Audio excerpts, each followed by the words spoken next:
CBSE board 10वीं और 12वीं का आया परिणाम। एवीएम कॉन्वेंट ने 12वीं और 10वीं में सीबीएसई में मारी बाजी, छात्राओं ने मारी बाजी, मिठाई खिलाकर शिक्षकों ने दी बधाई।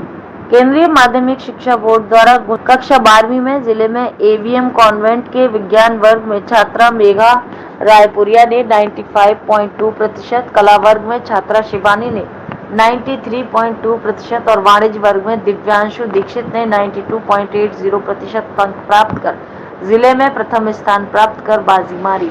विज्ञान वर्ग में संस्कृति गर्ग ने 93.2, कनक सिंगल ने 91%, मोहित गोयल ने 89.2, प्रिंस गुर्जर ने 89, भूमि सिंगल ने 87.2, पार्थ अग्रवाल ने 82.7, प्रियांशी मीणा ने 86.5, रिया मीणा ने 96.2, रिया मीना ने 86.2, युवराज सिंह ने 84.2, अनुवा कौशल ने 84, वैभव अग्रवाल ने 83.8, शिवांग सिंह तोमर ने 83.4, दिव्यांश त्यागी ने 81.4, संजना बघेल ने 80.2, वाणिज्य वर्ग में कृतिका गुप्ता ने 90, पूर्वी ने 89, शिवानी परिहार ने 87.8, प्रकृति दुबे ने 84.6, ध्वनि मंगल ने 84.2, अक्षरा मित्तल ने 82.6, श्रेया दीक्षित ने 80, कला वर्ग में आयुषी शर्मा ने 90.8, देवांश गुप्ता ने 86, रिया जडेजा ने 79.60 अंक प्राप्त कर एवीएम कॉन्वेंट विद्यालय का परचम फिर से फहराया। विद्यालय का परीक्षा परिणाम हर वर्ष की भांति इस बार भी श्रेष्ठ रहा। इसी प्रकार 10वीं बोर्ड परीक्षा में 2023 में उत्तीर्ण होकर 100% परीक्षा परिणाम देकर नया कीर्तिमान स्थापित कर परचम लहराया, जिसमें पल्लवी त्यागी 95.6, अभिनव कौशल 93.6, वैष्णवी सक्सेना 92.6, हर्षिता अग्रवाल 92, सलोनी परिहार 91.4, असीम अग्रवाल 90.4, सोनम जगा 90.2, मेहुल मृदुल 90, नंदिनी सिंगल 89.6, पारुल शर्मा 89, अनन्या राजपूत 88.6, केतन पाठक 87.6, धारवी वंश 87.4, दिव्यांशी गोयल 86, पायल मीणा 85.4, शांतनु सिंह 81.2 के साथ उत्तीर्ण कर एवीएम कॉन्वेंट स्कूल में नया कीर्तिमान स्थापित किया। इस मौके पर शिक्षाविद वी.के. त्यागी, डायरेक्टर आदर्श त्यागी, विद्यालय प्रशासनिक अधिकारी प्रिया त्यागी, प्रधानाचार्य अनीता त्यागी सहित अन्य विद्यालय स्टाफ ने बच्चों को मिठाई खिलाकर बधाई दी।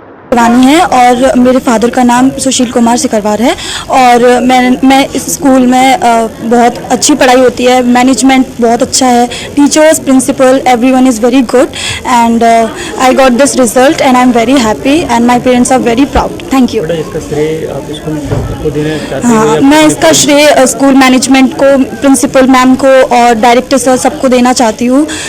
Thank you sir. आगे क्या बनने का ध्यान है आपका? Sir, I want to become an IPS officer, so I want to clear an UPSC exam. मैंने 12th कॉमर्स से अपनी 12th पास की है 90% से, इसलिए मैं टीचर्स को बहुत सपोर्टिव मानती हूँ, अपने स्कूल स्टाफ सबको सपोर्टिव मानती हूँ। इनने बहुत हेल्प करी है मेरी और मैं बहुत थैंकफुल हूँ इन सब के लिए। आगे क्या बनना चाहते हो बेटा? मैं अभी अपनी BBA कंप्लीट करके IIM वगैरह में उसमें एंट्रेंस लेना चाहती हूँ। मैंने अपनी 12th commerce AVM convent school से कंप्लीट की है, मेरी 89% है और मैं अपने टीचर्स और मतलब मैनेजमेंट की बहुत थैंकफुल हूँ। उन्होंने बहुत सपोर्ट किया है, बहुत हेल्प की है पढ़ाई में, सब चीज़ों में हमेशा इनकरेज किया है और मैं अपने भैया की भी बहुत थैंकफुल हूँ, बहुत अच्छा समझाया उन्होंने भी।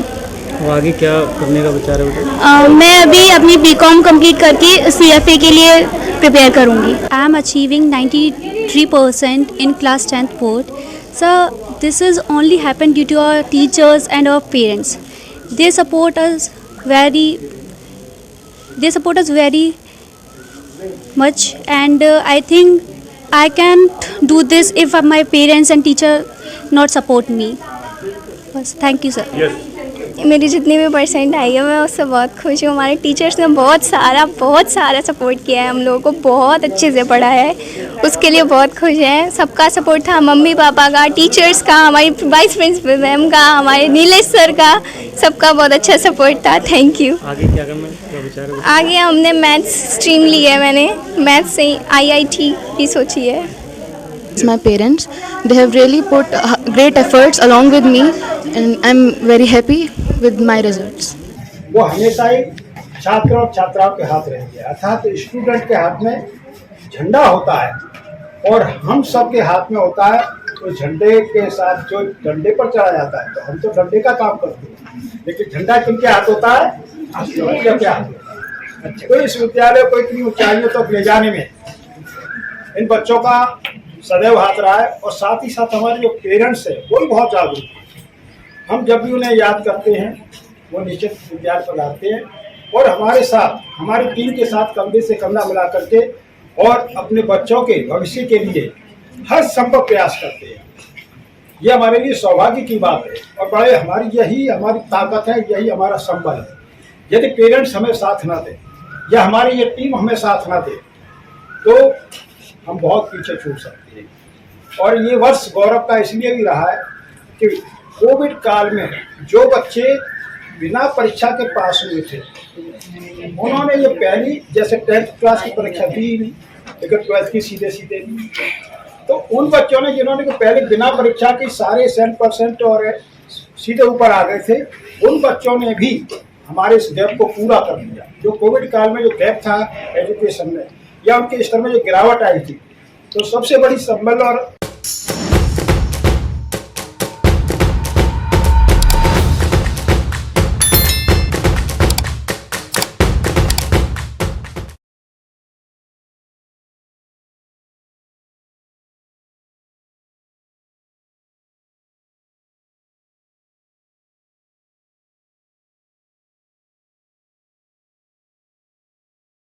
भौतिकवाद में लिप्त जनमानस अपने प्राचीन मूल्यों को भूल रहा है।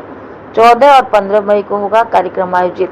शहर में कमला महाविद्यालय में अंतर्राष्ट्रीय संगोष्ठी 14-15 मई को कमला महाविद्यालय के चेयरमैन डॉक्टर रामरजलाल शर्मा ने दिनांक 14-15 मई 2023 को प्रस्तावित अंतर्राष्ट्रीय संगोष्ठी के बारे में विस्तार से बताया। ये विश्वास प्रकट किया कि वर्तमान समय में जब वैश्विक स्तर पर भौतिकवाद में लिप्त जनमानस अपने प्राचीन मूल्यों को भूल रहा है, इस संगोष्ठी में दिए गए सुझाव जीवन में सामंजस्य उत्पन्न करने में सहायक सिद्ध होंगे। उन्होंने बताया कि संगोष्ठी में 6 तकनीकी सत्रों का आयोजन किया जाएगा। इसके अलावा सांस्कृतिक संध्या 14 मई 5:30 से 8 बजे, योगाभ्यास सत्र 15 मई प्रातः 5 से 7 बजे तक किए जाएंगे। संगोष्ठी का उद्घाटन सत्र 14 मई प्रातः 10 बजे होगा, जिसकी मुख्य अतिथि धौलपुर विधायक शोभा रानी कुशवाहा होंगे। संगोष्ठी का समापन 15 मई अपराह्न 3 बजे होगा, जिसके मुख्य अतिथि राजाखेड़ा विधायक रोहित बोहरा रहेंगे। महाविद्यालय निदेशक डॉक्टर राजेश शर्मा ने बताया कि 14 और 15 मई को महाविद्यालय में इंटरनेशनल फोरम फॉर बॉटनिस्ट के सहयोग से आध्यात्म, योगा, हर्बल पुनर्जागरण, पर्यावरणीय चेतना विषय पर हाइब्रिड मोड अर्थात ऑनलाइन और ऑफलाइन मोड पर अंतर्राष्ट्रीय संगोष्ठी का आयोजन किया जा रहा है, जो धौलपुर जिले के इतिहास में निजी क्षेत्र के महाविद्यालयों में पहली बार होगी। इस संगोष्ठी में देश के लगभग सभी राज्यों के विद्वान, प्रोफेसर, शोधार्थी और विद्यार्थी तो भाग लेंगे। इसके साथ ही विश्व के विभिन्न देशों जैसे America, Argentina, Nepal, Bangladesh, Russia, Ukraine, Nigeria, दक्षिण अफ्रीका आदि से भी प्रतिनिधियों के पधारने की सहमति प्राप्त हो चुकी है। महाविद्यालय धौलपुर के द्वारा आयोजित 14 और 15 मई 2023 को एक अंतर्राष्ट्रीय संगोष्ठी का आयोजन किया जा रहा है और इस संगोष्ठी की खास बात यह है कि इसका विषय बहुत ज्वलंत, जो आज के जो समकालीन परिदृश्य है उससे संबंधित है। विषय है इसका spiritualism, yoga, herbal renaissance and environmental consciousness. मैं हिंदी में बताऊँ, इसका विषय है आध्यात्म, योगा और जड़ी बूटियों के जो प्रोडक्ट हैं उनका उपयोग और साथ ही पर्यावरणीय चेतना। आज के समय में ये विषय बहुत प्रासंगिक है क्योंकि जैसा हम जानते हैं कि आज का युवा भटका हुआ है, लोग भौतिकवाद में लिप्त हैं, धन दौलत के पीछे भाग रहे हैं। सब कुछ होने के बावजूद भी उनके जीवन में मानसिक और आध्यात्मिक शांति नहीं है और इस शांति के लिए जो सबसे ज़्यादा उत्तम माना जाता है वो है आध्यात्म। तो आध्यात्म को इसके विषय में शामिल किया गया है।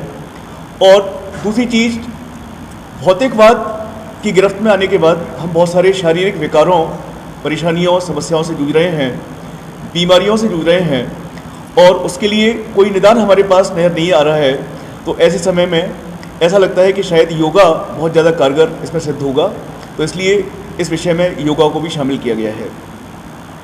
निश्चित रूप से एलोपैथी बहुत ज़्यादा कारगर है, अधिकांश लोगों का विश्वास है, लेकिन फिर भी एलोपैथी के बहुत सारे साइड इफ़ेक्ट्स होते हैं और इसके चलते हुए बहुत से लोग जो है समय से पहले ही अपने जीवन लीला उनकी समाप्त हो जाती है, या कहना चाहिए कि जो उनकी क्षमताएं हैं उनकी क्षमताएं समाप्त हो जाती हैं, शारीरिक क्षमताएं।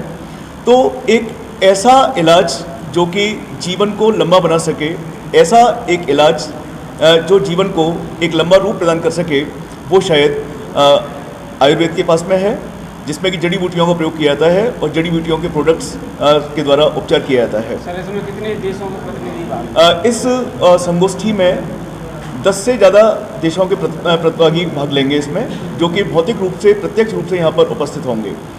और इस संगोष्ठी में इंटरनेशनल फोरम फॉर बॉटनिस्ट, जो कि अपने आप में एक बहुत बड़ा फोरम है बॉटनिस्ट का पूरे संसार में, तो उस फोरम का हमको सपोर्ट प्राप्त है, उसका लोगो हमें प्राप्त हुआ है और उसके प्रतिनिधि भी हमारे बीच में होंगे।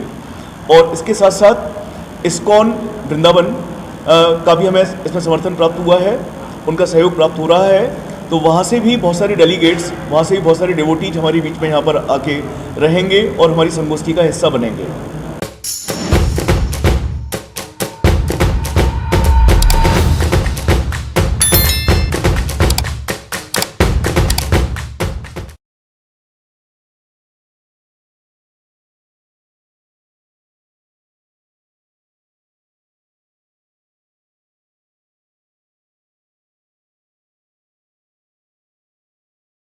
गालीबाज दरोगा का वीडियो सोशल मीडिया पर हुआ वायरल। हजरतगंज दरोगा भूल गए अपनी गरिमा, खुलेआम दे रहे गाली, नहीं किसी का डर। जब बदन पर वर्दी हो और कंधे पर सितारे हों तो काहे का डर, खाकी का किया दुरुपयोग। पुलिस मित्र फैल सार्वजनिक स्थल पर गाली, वर्दी में गाली देते हुए दरोगा का वीडियो हुआ वायरल। पुलिस मित्र फेल, सार्वजनिक स्थल पर वर्दी में गाली देते हुए दरोगा का वीडियो हुआ वायरल। दरोगा शिष्टाचार और कर्मचारी आचरण नियमावली भूल गए, महिला के सामने अभद्र भाषा का कर रहे प्रयोग। महिला के सामने गाली गलौज करना निंदनीय है। और तू सब ज्यादा देता मत, तू भी निकल यहाँ से, बाइक उठा से। मैं जा रहा नहीं तो इतना गिरा के मारूंगा। हो गया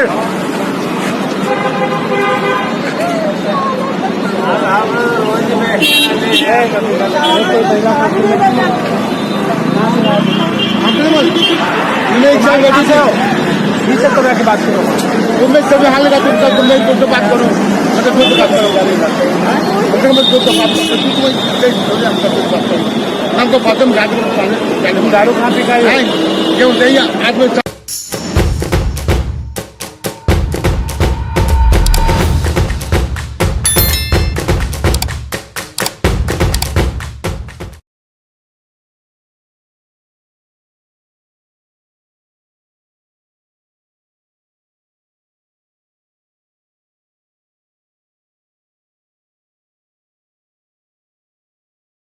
ओरछा में प्राचीन चमन ऋषि मंदिर का मामला गरमाया। संवाददाता अर्जुन सिंह की रिपोर्ट।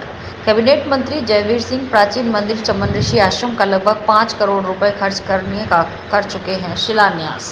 रामनवमी के बाद मंदिर प्रबंधक विवेक गिरी द्वारा सोशल मीडिया पर पोस्ट डालकर मंदिर में घंटे चोरी की सूचना दी गई। जानकारी प्रशासन को ट्विटर के माध्यम से कराई गई। अवगत प्रशासन ने खबर का किया था खंडन। मंदिर में चोरी न होने की कही थी बात। लगभग 1 माह बाद मंदिर प्रबंधक विवेक गिरी द्वारा जिलाधिकारी को ज्ञापन देकर मंदिर में की गई चोरी की जानकारी। चवन ऋषि मंदिर पर पुजारियों द्वारा चोरी और चवन ऋषि मंदिर पर रामनवमी मेले पर आए 6 लाख रुपए के धन का गबन करने का आरोप। कस्बा ओरछा में बने प्राचीन चवन ऋषि मंदिर पर अपना हक जमाने के लिए पुजारियों में हुआ विवाद। मामला पहुंचा जिलाधिकारी के पास। प्राचीन चवन ऋषि मंदिर पर कस्बा ओरछा में रह रहे गोस्वामी समाज के कुछ लोगों द्वारा मंदिर पर आने वाली चढ़ौती और घंटा चोरी की घटना के बाद चवन ऋषि मंदिर के प्रबंधक विवेक गिरी ने मंदिर पर रामनवमी मेले पर आई लगभग 6 लाख रुपयों की से मंदिर का विकास कार्य न करके धर्मगिरी द्वारा अपने साथियों द्वारा गबन करने का विरोध किया। तो उस पर धर्मगिरी ने अराजक तत्वों के सहयोग से मंदिर पर रहने वाले धर्मगिरी, राजूगिरी, उमेश गिरी, राजेंद्र गिरी, संजू गिरी आदि ने विवेक गिरी के परिवार पर जानलेवा हमला किया, जिसकी रिपोर्ट दर्ज कराने चवन ऋषि मंदिर प्रबंधक विवेक गिरी ने जिलाधिकारी और पुलिस अधीक्षक मैनपुरी को ज्ञापन देकर मंदिर पर बैठे अराजक तत्वों को हटाने की मांग की है। आ रही है कि अभी मेले के दौरान अप्रैल के महीने में मेला लगा हुआ था, तो मेले के दौरान मंदिर के पुजारियों द्वारा चोरी की गई, जिसमें राजू गिरी, धर्मवीर गिरी आदि लोग शामिल थे। तो जब मैंने इसका विरोध किया तो मुझे धमकी दी गई और इंस्पेक्टर साहब थे वहाँ के, जो धर्मेंद्र कुमार थे, उन्होंने इसका विरोध भी किया, उनको फटकारा भी कि अंधा से ऐसी हरकत नहीं होनी चाहिए। लेकिन उसके बाद जब मैंने सोचा इनके खिलाफ FIR दर्ज कराने की सोचा मैंने, तो ये लोग मुझे धमकी देने लग गए, जान से मारने की धमकी दी। क्योंकि पहले तो वो श्री विजन गिरी थे, मेरे पिताजी थे, वो पुजारी थे मंदिर के। तो जब उनका देहांत हो गया तो मैंने कारोबार संभाला इसका। तो उसके बाद जब इनसे फैसला कर लिया मैंने कोर्ट में, एक्चुअल में क्या था कि मामला विचाराधीन था चढ़ौनी को लेके, तो मैंने इन लोगों से फैसला कर लिया कि जिससे कि मंदिर का विकास कराया जाए। लेकिन आए लोग ये दिन परेशान करते रहते हैं, मेरी माँ को आए दिन परेशान करते हैं। पीछे एक शौचालय बना हुआ था, उसको तोड़वा दिया उन्होंने रात में बिना किसी परमिशन के। और किस तरीके से चोरी कर रहे थे, इसकी जानकारी आपको कैसे हुई? किस तरीके से चोरी कर लेते थे? मंदिर में घंटे की बोरी रखी हुई थी अंदर, तो थाने के पास लगे हुए समर में इन्होंने घंटे की बोरी को छिपा दिया। तो हम लोगों को ज्ञात हुआ, तो हमने अपने 1-2 लड़के थे उनको भेजा, तो उसमें क्या बोरी डाल के ताला लगा हुआ था। तो इन लोगों से जब बोला गया कि ताले को खोलो, तो खोल नहीं रहे थे। जिसने सामान रखा था, बोरी रखी हुई थी घंटे की, वो गायब हो गया वहाँ से। जब शाम को इंस्पेक्टर साहब महोदय ने बुलाया तो ज्ञात हुआ कि उसका ताला खुलवाया, फिर उसमें से बोरी निकली, जो चोरी की हुए घंटे थे वो निकले उसमें। अब क्या चाहते हैं आप? अब हम इंसाफ चाहते हैं। एक तो हमें वहाँ से बार बार धमकियाँ मिल रही हैं, भगाने की धमकियाँ। आज सुबह ही मुझसे बदतमीजी की गई कि फेसबुक पर ये पोस्ट क्यों डालते हो, हमारी चोरी के बारे में लोगों को जो अफवाहें क्यों फैला रहे हो। लेकिन जो भी घटना है सत्य, आप वहाँ के लोगों से जानकारी प्राप्त कर सकते हैं। पूरे अकबर पहुँचा में सबको पता है कि क्या हुआ था।